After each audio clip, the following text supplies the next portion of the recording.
Morneau should donate shares to charity instead of selling them first. Experts.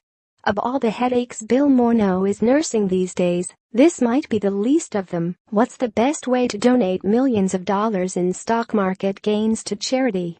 Nice problem to have, many Canadians might say. But even finance ministers have to manage their money, and Morneau is doubtless well aware of the whopping tax bill that will accompany the sale of roughly $21 million worth of shares in his former company, Morneau Shepell. A cynic might suggest that's part of the reason he has decided to make a charitable donation out of the difference between what the shares are worth today and what they were worth in 2015, when he first became finance minister, a dollar figure roughly estimated at around $5 million. Donating that much to charity will bring a sizable tax credit that should help to soften the blow. But experts have advice for anyone contemplating such a decision: donate the shares themselves instead of selling them. It's in Morneau's interest to donate the value in shares, since liquidating the stock first would result in a big tax hit, particularly when it comes to capital gains, said accountant Robert Kleiman, executive vice president of the Jewish Community Foundation of Montreal. It would be foolish to sell those shares, get the cash, and then donate the cash, Kleiman said. Look, he's going to be poorer by doing this. By donating, his total value, even with the tax savings, will be less because he's giving $5 million.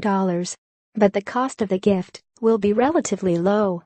Morneau's latest move is one of several he's made in recent days to counter opposition allegations that he profited from decisions he's taken since becoming federal finance minister 2 years ago.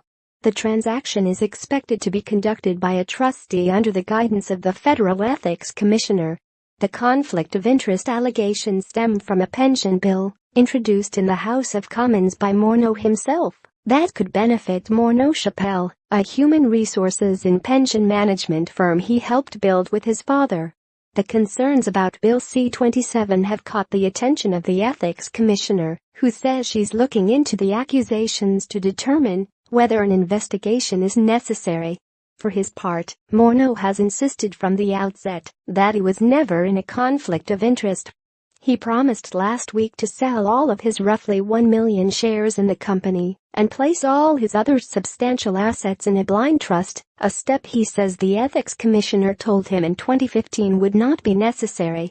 Until the shares are divested, they will remain behind the conflict of interest screen, overseen by the minister's chief of staff, to ensure he is recused from any discussions or decisions that could benefit his personal interests.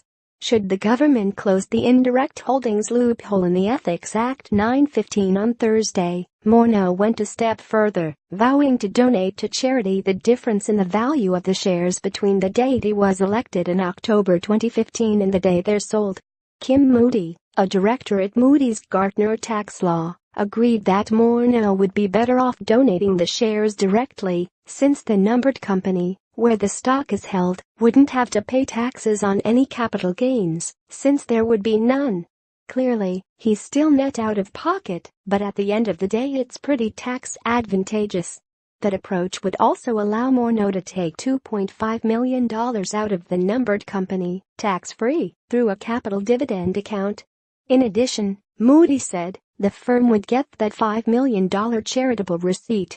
Clearly, if he's well advised, which I presume he is, that would be the recommendation: don't liquidate the stock.